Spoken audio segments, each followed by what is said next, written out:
ससुराल की luxurious party में बहू ने पहना हीरो से बना ड्रेस।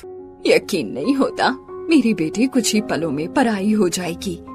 वैसे तेरे ससुराल वाले इतने भले हैं कि उन्होंने शादी की जिम्मेदारी आधी से ज्यादा खुद उठा ली और हमारे घर को भी सजा दिया, और तुझे भी इतना सुंदर लहंगा और गहने दिलाए हैं।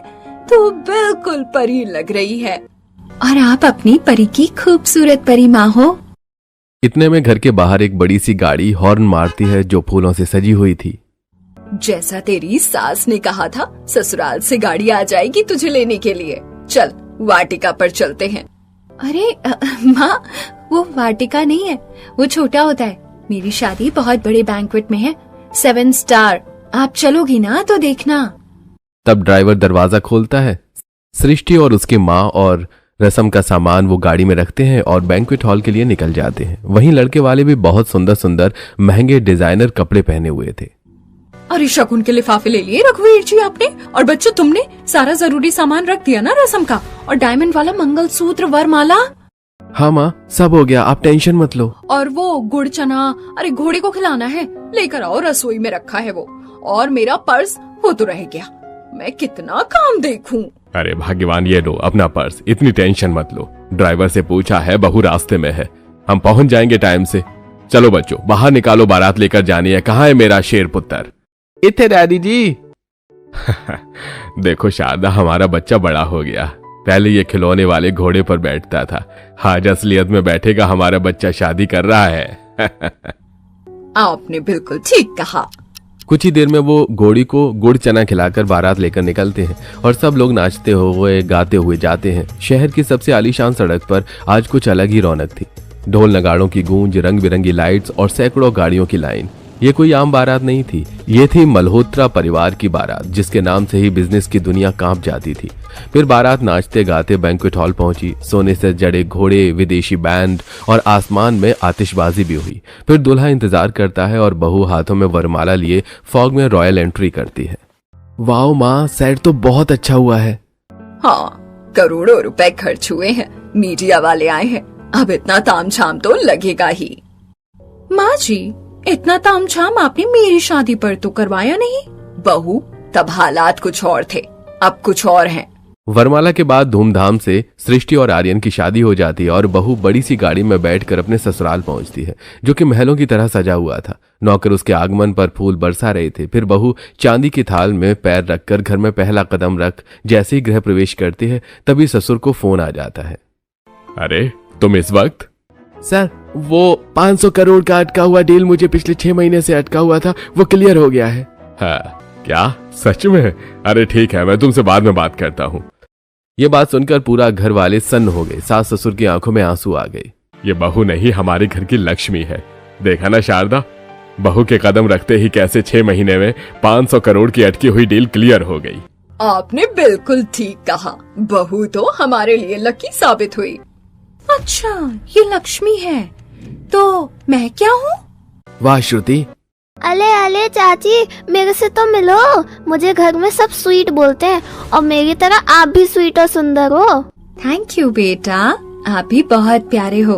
आपका नाम बताओ। चाची, मेरा नाम गोपाल है। अरे वाह, आपका तो बहुत प्यारा नाम है। बहू, तुम्हारे घर में आने से मेरा बहुत बड़ा सिर दर्द अब जाकर खत्म हुआ है, और इसी खुशी में मैं एक भव्य लग्जरी पार्टी करने का ऐलान करता हूँ, और वो भी खास तुम्हारे लिए। सच पापा, ये तो बहुत अच्छी बात होगी। चल बहू, अब तू आराम कर ले। माँ जी, कमरे में जाने से पहले मैं मंदिर में दिया जलाना चाहती हूँ। माँ ने कहा था अब से तुम्हारा ससुराल ही तुम्हारा मंदिर है, और तुम्हारे माता पिता समान सास ससुर भगवान है, तो उनका ख्याल रखना। अजी, सुनते हो? हमारी बहू सिर्फ लक्ष्मी नहीं, संस्कारी भी है। कितने अच्छे संस्कार दिए हैं बहू की माँ ने बहू को। ये तो मुझे बहू की बातों से पता चल गया। दिल तो चाह रहा है माँ जी पापा जी को यही बिठा दूं, बहू की तारीफ करने के लिए। बड़ा लग्जरी पार्टी दे रहे हैं उस गरीब को, और अब इसके संस्कारों की भी तारीफ। तब सृष्टि घर के सुंदर से मंदिर में दिया जलाती है। इसके बाद सब आराम करते हैं। अगले दिन बहू की पहली रसोई होती है, जिसके लिए शारदा खास डिजाइनर साड़ी उसे गिफ्ट करती है, और बहू वो पहनकर रसोई में पहली रसोई की रस्म करती है, जिसमें उसने केसरिया खीर, दाल बाटी चूरमा और दाल मखनी, छोले चावल पूड़ी बनाई थी, और इसे खाकर सब तारीफ करते हैं। लेकिन काव्या चिढ़ जाती है। महारानी खाने की तारीफ तो ऐसे हो रही है जैसे खानदान में अमृत डालकर लाई हो। मेरे खाने की तो ऐसे कभी तारीफ नहीं की। चाची चाची मुझे और खीर दो, आपने बहुत टेस्टी बनाई है और मैं तो शाम में भी खीर खाऊंगा, मेरे लिए बचा देना। बेटा आपको जितनी खीर चाहिए उतनी खीर खा लो, खत्म भी हो गई तो मैं दोबारा बना दूंगी। अरे वाह, घर में सब तो तारीफ कर ही रहे हैं। मेरे बेटे की और कमी थी, ये भी उसी से चेप हो रहा है जब से आई है। क्या हुआ दीदी, आपने अभी तक अपनी प्लेट में कुछ भी नहीं खाया? कुछ और लाऊं क्या? क्या हुआ बड़ी बहू तुझे? कुछ भी नहीं माँ जी, अभी खा रही हूँ। अच्छा सृष्टि बहू, ये ले रस्म का तोहफा, खानदानी कंगन। ये क्या माँ जी, इतने खानदानी सुंदर कंगन आपने मुझे मेरी पहली रसोई पर नहीं दिए? मुझे तो बस एक छोटा सा लॉकेट दिया था। अरे बहू, जब ये कंगन मुझे मिल नहीं रहे थे तब तक मैं तुझे खाली हाथ थोड़ी न छोड़ती, इसीलिए मैंने तुझे लॉकेट दे दिया। हाँ तो अब खानदानी कंगन दे दीजिए माँ जी, अब तो मिल गए हैं ना। बड़ी बहू के नाते इस पर तो मेरा हक होना चाहिए ना। अरे बहू, तुम्हें दे तो दिया, अब छोटी बहू को भी खानदानी चीज देने दो, या दोनों तुमको दे दूं? काव्या, कैसी अजीब बात कर रही हो? घर में छोटी बहू आई है और तुम इस पर बहस कर रही हो। तुम्हें ऐसे कंगन और बनवा दूंगा, ठीक है? अब है तुम समझ। शांत काव्या, हम गरीब नहीं है जो तुम ऐसे कर रही हो। नहीं माँ जी, इस कंगन पर मुझसे ज्यादा दीदी का हक है। बहू तुम चिंता मत करो, मैं बहू को ऐसे सेम कंगन बनवा दूंगी, लेकिन इस खानदान की तुम भी बहू हो और तुम्हें भी खानदानी चीज मिलने का हक है। हाँ माँ जी, कर लो अपनी बहू के सामने नाटक। हकीकत तो ये है कि ये कंगन मुझे ही मिलने थे, लेकिन इस पर भी वो गरीब बाजी मार गई। अब उसके खाने की भी तारीफ हो रही है। ऐसा क्या है इस गरीब में जो मुझ में नहीं है? तब बहू सास ससुर का आशीर्वाद लेकर खानदानी कंगन पहन लेती है। वैसे तुम इस डिजाइनर साड़ी में खानदानी कंगन के साथ और भी सुंदर लग रही हो। हाँ चाची, एकदम सिंड्रेला जैसे। ओए चाची के बच्चे, कुछ तो लाइन छोड़ दे। तेरी चाची को मक्खन लगाने के लिए कि तू ही तारीफ कर देगा। सबके सब पागल हो गए हैं क्या? इस घर में जिसे देखो वो तारीफ किए जा रहा है। पापा, मैं पूछ रहा था, लग्जरी पार्टी में तो आपके बड़े बड़े खास बिजनेसमैन और बाकी के गेस्ट आएंगे, और क्या बोलते हैं मीडिया। तो आप एक बार कंफर्म कर देते किस किस तरीके की तैयारी करनी है। बेटा, पार्टी बहुत लग्जरी है और सबके कपड़े ब्रांडेड डिजाइनर वाले होने चाहिए, और सजावट किसी इवेंट मैनेजर को देना। जरा सी भी कमी नहीं होनी चाहिए। बाहर के गेट के सामने और फिर मीडिया भी है। पूरे शहर में हमारे और हमारे बिजनेस का बहुत नाम है। और फिर बहू से भी इंट्रोड्यूस करवाना है। बहू से याद आया, विकास, पार्टी बहू की है तो शारदा बहू की ड्रेस इंग्लैंड से खास हीरो की बनकर आएगी ना? क्या हीरो की? हमारी वो लग्जरी पार्टी में हीरो की बनी ड्रेस पहनेगी?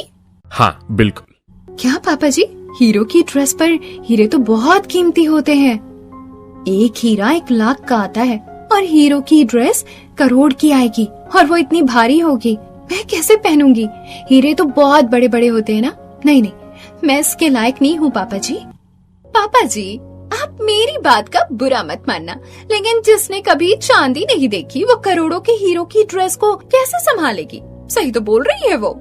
मैं तुम दोनों की बात का अभी जवाब दे देता हूँ। सृष्टि बहू, तुम्हारी ड्रेस में हीरे जरूर होंगे, लेकिन इतने बड़े नहीं कि तुम संभाल ना पाओ। मिनी डायमंड होंगे और लग्जरी पार्टी में तुम हमारे सामने रहोगी, तो तुमसे कुछ गलती होगी या तुम लायक नहीं हो ऐसा कुछ मत समझो। और काव्या बहू, उसने चांदी नहीं देखी तो क्या हुआ, सीधा डायमंड से ही जिम्मेदार बन जाएगी। बिल्कुल, इतना तो हमें अपनी नई बहू पर नाज है। बिल्कुल सही कहा पापा जी आपने, जिम्मेदारी देकर ही तो जिम्मेदार बनेगी। वैसे पापा, एक बात पूछूं, मेरी बीवी डायमंड की ड्रेस ही क्यों पहनेगी? नॉर्मल भी तो पहन सकती थी। अरे कान के कच्चे, हमारा डायमंड का बिजनेस है तो मेरी बहू डायमंड की ही ड्रेस पहनेगी ना। और वैसे भी वो पार्टी उसके लिए खास रखी जा रही है, लग्जूरियस ड्रेस तो डायमंड से ही होगी ना। अरे सारा प्यार बहू को, बेटे को कुछ नहीं। हाँ तो मेरी बहू है ही इतनी किस्मत वाली। खाना खाने के बाद घर पर मेहमान आते हैं। नई बहू को देखकर उसे शगुन दे जाते हैं। वहीं दूसरी ओर घर के दोनों बेटे लग्जरी पार्टी की तैयारी में थे। एक बेटा इंग्लैंड से कांटेक्ट करके 2 दिन में डायमंड ड्रेस मांग रहा था और दूसरा बेटा लग्जरी पार्टी का डेकोर देख रहा था। अरे मैंने आपको बोला ना, ये बहुत फीका है। शहर में हमारा रुतबा है, उस हिसाब से हमें और भी यूनिक डेकोर चाहिए, और जहां मीडिया होगी वो स्टेज बेहतरीन होना चाहिए फोटो पिक्चर्स के लिए। जी, आपको मेजरमेंट दे दिया है, आप जल्द से जल्द ड्रेस को भेजिए। कुछ दिनों में हमें लग्जरी पार्टी करनी है। ओके, मैं डिजाइन कंफर्म करवाता हूँ। जेठ लैपटॉप लेकर सृष्टि के पास जाता है तो सृष्टि मुड़ जाती है। अरे सृष्टि, क्या हुआ? इंग्लैंड में तुम्हारी ड्रेस बनी है, मेजरमेंट भी दे दिया है, तो तुम आखिरी बार डिजाइन चेक कर लो और कलर भी। देखो, जेठ समझकर मुंह फेर लिया है तो भाई समझकर देख भी सकती हो, मैं ये सब नहीं मानता। तब सृष्टि घूम जाती है। ठीक है भैया, लेकिन मुझे कुछ भी आइडिया नहीं है। इतनी बड़ी पार्टी है, कैसा पहनना चाहिए, क्या पहनना नहीं चाहिए। तुम्हें घबराने की जरूरत नहीं है, बस तुम्हें पसंद बतानी है। अच्छा, ये 3 कलर दिए हैं, येलो, लाइट ब्लू और पर्पल, और ये 2 डिजाइन है, डिजाइनर ने बनाकर भेजा है। भैया, मुझे ये राइट वाली फोटो का कलर बेस्ट लग रहा है और लेफ्ट वाला डिजाइन सही है ना? अरे वाह वाह, तुम्हारी तो बहुत बेस्ट चॉइस है। तब अभय चला जाता है और ये सब देखकर गुस्से में काव्या अपने पति से कहती है, एक बात बताओ, क्या भीगी बिल्ली की तरह उस 2 कौड़ी की लड़की से तुम चॉइस पूछ रहे थे? खुद सेलेक्ट कर देते, ये जिम्मेदारी तुम पर है। एक बात बताओ, तुम इतना ऑकवर्ड साउंड क्यों कर रही हो? सुबह भी तुम इतनी अजीब अजीब बात कर रही थी खानदानी कंगन को लेकर, जैसे तुम्हें तो मेरे परिवार वालों ने कभी कुछ दिया ही नहीं हो। और अब ये देखो, शायद तुम्हें जेलस हो रहा होगा, लेकिन ऐसी कोई बात नहीं है। अपनी लग्जरी पार्टी के लिए डिजाइनर से ड्रेस वगैरह तैयार करवा लो और स्पा वगैरह भी चली जाओ। जितना खर्चा करना है उतना खर्चा करो। अभय, तुम मुझे नहीं समझ सकते। काव्या का मुंह देखकर अभय वहां से चला जाता है। दूसरी तरफ शारदा केटरिंग के काम को देखती है और रघुवीर मल्होत्रा अपनी कंपनी में होता है। तभी उसे अपने असिस्टेंट से बिजनेसमैन के घोटाले के बारे में पता चलता है और वो उन्हें अपने केबिन में बुलाता है। This is so ridiculous. Akhilesh, Madhav, मैंने तुम दोनों को अपना बिजनेस पार्टनर समझा, अपने बिजनेस में जगह दी, काम करने दिया, और तुम मेरी कंपनी में डायमंड का स्कैंडल कर रहे हो। इससे पहले मैं तुम दोनों के लिए स्ट्रिक्ट एक्शन लूं, मेरी कंपनी को छोड़कर चले जाओ, वरना पुलिस ऐसे लोगों को क्या करती है ये तो तुम्हें अच्छे से जानते होगे। आज तक बहुत लोगों को करोड़ों का चूना लगा चुके हो। देख रघुवीर, ऐसा मत करना, हम ऐसा कभी नहीं करेंगे। हाँ रघुवीर, हम ऐसा कभी नहीं करेंगे। मैं तुम दोनों को मौका देकर बहुत ही पहले नुकसान झेल लिया है, अब और नहीं, और जितने भी करोड़ों रुपए तुम्हें आज तक दिए हैं वो मुझे वापस करोगे। सिक्योरिटी आती है और दोनों वहां से चले जाते हैं। ऑफिस से निकलने के बाद दोनों बिजनेसमैन को अपना घर बेचकर करोड़ों रुपए वापस चुकाने पड़ते हैं, जिससे दोनों रघुवीर मल्होत्रा के दुश्मन बन जाते हैं। 3 दिन गुजरते हैं। वहीं छोटी बहू घर के तौर तरीके सीख रही थी, गोपाल खेल रहा था, बड़ी बहू स्पा में पूरा ब्यूटी ट्रीटमेंट ले रही थी। अरे वाह, इस ट्रीटमेंट से तो मेरे चेहरे पर और भी ग्लो आ गया है। देखना, अब 2 कौड़ी की देवरानी से ज्यादा अच्छी मैं दिखूंगी लग्जरी पार्टी में। सब बड़ी बहू से पूछेंगे कहाँ से मेकअप करवाया। चलो थोड़ी सी शॉपिंग कर लेती हूँ, मेरा ब्रांडेड फाउंडेशन खत्म हो गया है। काव्या मॉल जाकर ब्रांडेड ब्यूटी प्रोडक्ट्स लेकर आती है कि घर के बाहर 2 आदमी कुछ बात कर रहे होते हैं, जिन्हें छुपाकर काव्या सुनती है। अखिलेश, मुझे ये समझ नहीं आ रहा कि इतने टाइट सिक्योरिटी में हम घर के अंदर जाएंगे कैसे। हमें तो अपना बदला लेना ही होगा और ये सही मौका है। रघुवीर मल्होत्रा के घर में लग्जरी पार्टी है, काफी मीडिया आएगी, उसकी भी अपनी उतनी ही बेइज्जती होनी चाहिए जितनी उसने हमारी की है।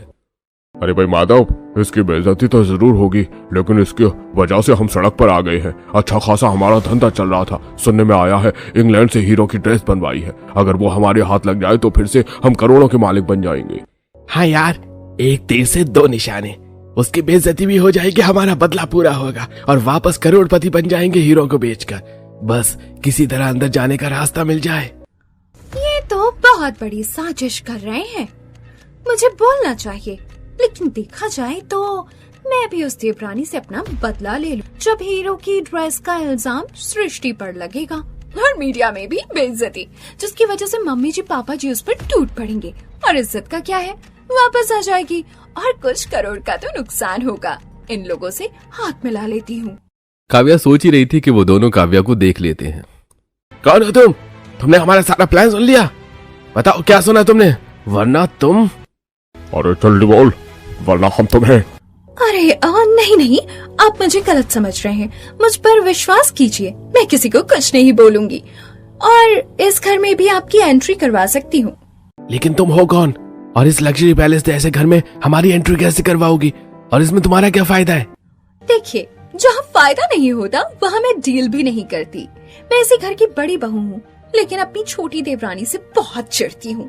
उसी के लिए लग्जरी पार्टी रखी जा रही है और वो हीरो की ड्रेस उसके लिए आ रही है। अगर आपको वो ड्रेस चाहिए तो मैं बदलवा दूंगी। इससे मुझे ये फायदा होगा कि बेइज्जती मेरी देवरानी की होगी और मेरा बदला पूरा। अरे वाह, प्लान तो अच्छा है, पर तुम्हें सच में बदला लेना है ना, क्योंकि हो तो मल्होत्रा की ही बहू। हाँ, मैं किसी को कुछ नहीं बोलूंगी। तुम्हारा काम भी हो जाएगा और मेरा भी। हाँ, तो डील डन। दोनों दुश्मन वहां से 9-11 हो जाते हैं और इस प्लान से काव्या को भी खुशी मिल जाती है। घर में डिजाइनर आकर सास ससुर सबके कपड़ों को रेडी करके दिखा देते हैं। बहू देख, तेरे लिए डायमंड का नेकलेस रेडी करवाया है, जरा देख, अच्छा तो है ना? बहुत खूबसूरत है। माँ जी, मेरे लिए भी एक डायमंड नेकलेस रेडी करवा देते। करवा दूंगी वो, लेकिन ये बता, लास्ट टाइम मैंने तुझे जो डायमंड नेकलेस दिया था वो तूने पहना नहीं ना? ऐसा कर, वो तो इस लग्जरी पार्टी में पहन, बहुत सुंदर लगेगी। माँ जी, उसको एक साथ 4 डायमंड नेकलेस दे देंगी, लेकिन मुझे एक भी नहीं दे सकती है। अरे अच्छा हुआ माँ जी, आपने मुझे याद दिला दिया, मैं वही पहन लूंगी। दीदी, गोपाल को खाने में क्या पसंद है बताइए ना, मैं आज वही बनाऊंगी, खुश हो जाएगा। क्यों, मेरे बेटे को अपने बस में करना चाहती हो? मेरा मतलब फेवरेट चाची तो तुम पहले से ही हो ना?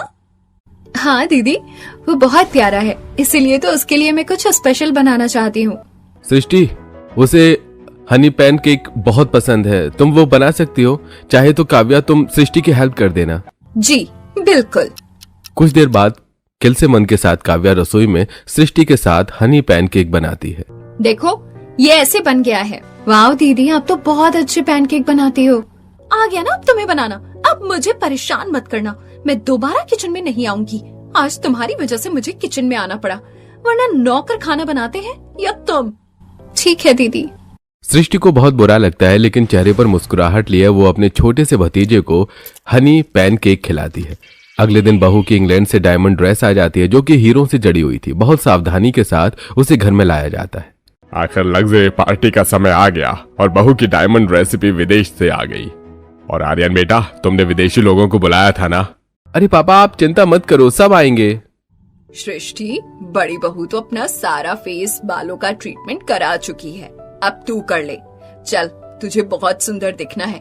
सुनो, इसके कल का हेयर स्टाइल बहुत अच्छा होना चाहिए, हेयर कलर जरूर करना।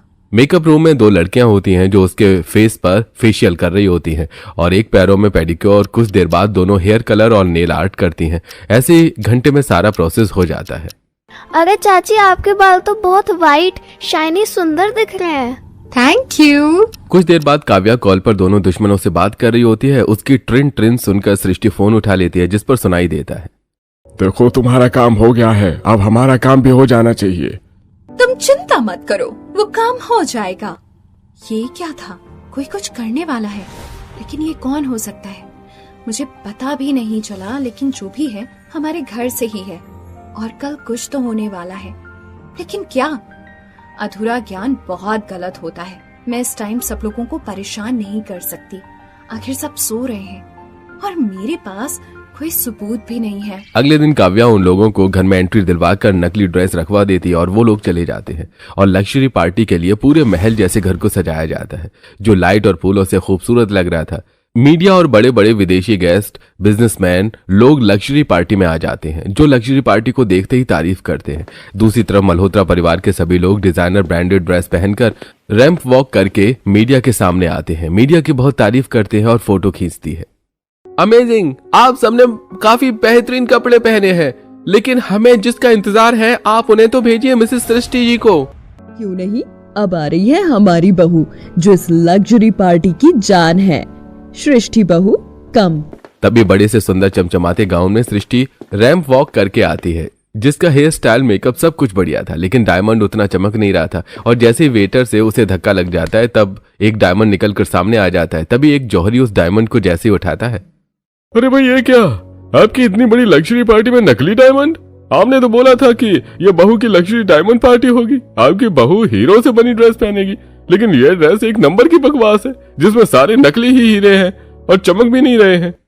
क्या सर, आप तो पूरे शहर में मशहूर हैं, डायमंड के व्यापारी हैं, इतने बड़े बिजनेसमैन होकर इतनी छोटी हरकत, ये कुछ आपका नाम से जचा नहीं। आप इसके बारे में कुछ कहना चाहेंगे सर? सर, आपकी बहू लग्जरी पार्टी में लग्जरी ड्रेस पहनकर आएगी, वो भी हीरो से बनी, लेकिन ये तो फेक डायमंड की ड्रेस निकली, जिसकी कीमत करोड़ों की तो बिल्कुल भी नहीं है। जनता को बेवकूफ क्यों बनाया आपने? सभी मीडिया रघुवीर मल्होत्रा और बहू से बहुत सवाल करती है, बहुत फोटो खींचती है। उसी टाइम नकली डायमंड की ड्रेस की खबर आग की तरह फैल जाती है, जिससे मल्होत्रा परिवार को बहुत शर्मिंदा होना पड़ता है। बहू, ये सब कैसे हुआ? असली डायमंड की ड्रेस तेरे पास थी ना? तूने क्या किया है, सच बता। बहू, तुमने मेरे साथ ऐसा क्यों किया? मैंने तो तुम पर विश्वास किया था। देख लिया मम्मी जी पापा जी आपने इसे अपने सिर पर चढ़ाने का नतीजा। आज कितनी बेइज्जती हो रही है पूरी दुनिया के सामने। ऐसे तो सब मार्केट में हमें नकली डायमंड वाला बोलेंगे। सृष्टि, अगर तुमने कोई लापरवाही की है तो बता दो। नहीं नहीं आर्यन जी, मुझे तो पता भी नहीं है मैंने नकली ड्रेस पहनी है। असली ड्रेस कहाँ है मुझे नहीं पता, लेकिन कल मैंने कुछ अजीब नोटिस किया था घर में। क्या बहू? यही, घर में कोई दूसरी टेलीफोन पर बात कर रहा था कि हमारा काम हो गया है, तुम्हारा कब होगा। तो सामने से किसी औरत की आवाज आई कि मेरा काम भी हो जाएगा। शायद वो इस ड्रेस की ही बात हो रही होगी। जो भी है, कोई घर में ही है। आप सीसीटीवी से पता लगा लो। बहू, अगर ऐसी बात थी तो हमें बताया क्यों नहीं? पापा जी, बिना सबूत के मैं आपको कैसे कुछ बोलती। तब मेहमानों के सामने तमाशा तो हो रहा था, लेकिन दोनों बेटे भी सीसीटीवी की फुटेज सबके सामने चला देते हैं, जिसमें टेलीफोन पर बहू बात करते हुए नजर आती है और घर में दो चोर अखिलेश और माधव होते हैं, जिसे रघुवीर पहचान लेता है। अरे घर का भेदी लंका ढाई, हम सोच भी नहीं सकते थे कि बहू की ये काम तुम कर सकती हो, क्योंकि तुमने ऐसा, और वो भी इन घिनौने लोगों के साथ मिलकर, एक बार भी नहीं सोचा कि तुम्हारे परिवार की इज्जत जा रही होगी। बोलो बहू, तेरे लिए क्या कमी कर दी थी जिसका बदला तूने ऐसे लिया? अरे भैया लो, घर की बहू ही ऐसी निकली। जब घर के लोग ही दुश्मन हो तो बाहर वालों की क्या जरूरत है? बोलो काव्या। मुझसे गलती हो गई, मुझे माफ कर दीजिए। मैं जानती हूँ मैंने गलती नहीं, गुनाह किया है अपने परिवार को धोखा देकर, लेकिन मैं अपने परिवार से कोई बदला नहीं लेना चाहती थी, क्योंकि बस जब से सृष्टि इस घर में आई है तब से माँ जी, पापा जी, बल्कि सब उसी की तारीफ कर रहे हैं, जैसे कि मैं कुछ हूँ ही नहीं। वही सुंदर है, वही संस्कारी है, वही लक्ष्मी है। उसको डायमंड ड्रेस, खानदानी कंगन, लग्जरी पार्टी सब मिली, लेकिन मुझे किनारा कर दिया। इसीलिए तो मैंने आपके पार्टनर्स की बात सुनी, तो उसमें अपना फायदा देखकर मैंने सृष्टि की हीरो की ड्रेस बदल दी। सिक्योरिटी, इन दोनों को अभी पकड़ो और पुलिस को कॉल करो। वो हीरो की ड्रेस मुझे अभी वापस चाहिए। Yes sir. दीदी, मेरे से इतनी परेशानी थी, या आपको वो हीरो की इंग्लैंड से आई ड्रेस चाहिए थी तो मुझे कह देती, मैं आपको खुशी खुशी दे देती, लेकिन इस तरह परिवार की इज्जत नहीं उछालनी चाहिए थी। काव्या, मैंने कभी तेरे और बहू के प्यार में कोई कमी नहीं करी। जब तू भी शुरू में घर में आई थी तो हमने तेरे लिए भी सब कुछ किया, पर तेरे पापा जी बहू को लग्जरी पार्टी देना चाहते थे तो ये अलग हो गया। बाकी तो मैंने तेरा भी हर चीज का ख्याल रखा है, चाहे तेरी डिजाइनर ड्रेस हो या तेरा मेकअप वगैरह। फिर तूने कैसे सोच लिया कि मैंने सिर्फ सृष्टि बहू को ही तवज्जो दी है? माँ जी, प्लीज प्लीज मुझे माफ कर दीजिए। मैं मीडिया के सामने भी हाथ जोड़कर माफी मांगती हूँ कि जाने अनजाने में मैंने दुश्मनों का साथ दे दिया, द्वेष भावना में आकर। प्लीज आप मेरे परिवार के अगेंस्ट वीडियो डालना रोक दीजिए। सॉरी सृष्टि, प्लीज माफ कर दो। इसका हक मुझे नहीं, माँ जी पापा जी को है। लग्जरी पार्टी उनकी थी। प्लीज माँ जी, पापा जी। ठीक है बहू, हम तुझे माफी जब ही देंगे जब हमें लगेगा कि तूने अपनी गलती का पश्चाताप कर लिया है। तू रोज माफी मांगेगी। पापा, पुलिस इन दोनों को अरेस्ट करके यहाँ पर ले आई है और ड्रेस भी आ गई है। तुम्हारी इतनी हिम्मत कि तुम मेरे घर में घुसे? अरे भाई, हम तो है ही ऐसे, लेकिन तुम्हारा सिक्का खोटा निकला तो इसमें हमारी क्या गलती है? तभी सृष्टि बहू से जोरदार थप्पड़ मारती है। आपने मेरे घर की इज्जत पर हाथ डालकर अच्छा नहीं किया। आप भूल गए कि इस परिवार की बहू मैं भी हूँ और आपका पाला मुझसे पड़ा है। हर औरत कमजोर नहीं होती। वाह, घर की बहू हो तो ऐसी, ये हुआ सही इंसाफ। ले जाइए इंस्पेक्टर साहब इन्हें हमारी नजरों के सामने से। और मीडिया, आप इन दोनों आदमी को बहुत बेइज्जत करेंगे कि इन्होंने हमारी कंपनी में नकली डायमंड का घोटाला किया है। तब पुलिस उन्हें अरेस्ट करके जेल में डाल देती है। वहीं लग्जरी पार्टी दोबारा से शुरू होती है, जहां बहू असली डायमंड की बनी ड्रेस को पहन कर आती है और वो ड्रेस इतनी चमचमाती है कि मीडिया की फ्लैश लाइट भी कम पड़ जाती है। सभी लोग बहू की बहुत तारीफ करते हैं। बाप रे, ये होती है असली हीरो की लग्जरी ड्रेस। मेरी तो आंखों में चमक पड़ रहा है। अरे भाई वाकई में इस ड्रेस को बोलते हैं रियल डायमंड, और बहू मल्होत्रा परिवार की बहू लग भी रही है। बिल्कुल ठीक पहचाना आपने बहू, आज एक बार फिर तुमने हमें साबित कर दिया कि हमने तुम्हें बहू चुनकर कोई गलती नहीं की। तुम सच में घर की लक्ष्मी, दुर्गा, काली सब कुछ हो। ओह, लग्जरी पार्टी कितनी अच्छी है, उतने ही अच्छे बोले तो फैबुलस डायमंड ड्रेस है। Thank you so much. इस तरह बहू लग्जरी पार्टी में उस ड्रेस को पहनकर पति के साथ खूब डांस करती है। बहू का डायमंड की ड्रेस में मीडिया फोटो शूट करती है। अगले दिन मैगजीन में बहू की फोटो छपी होती है, खूब तारीफ होती है। दूसरी तरफ काव्या हर रोज माफी मांगती है। इसी के साथ वो अपने ससुराल की कंपनी में पोस्ट ज्वाइन करती है, जिससे परिवार के डायमंड कंपनी को और ऊंचाइयों पर पहुंचाती है, और उस दिन परिवार वाले उसे माफ कर देते हैं।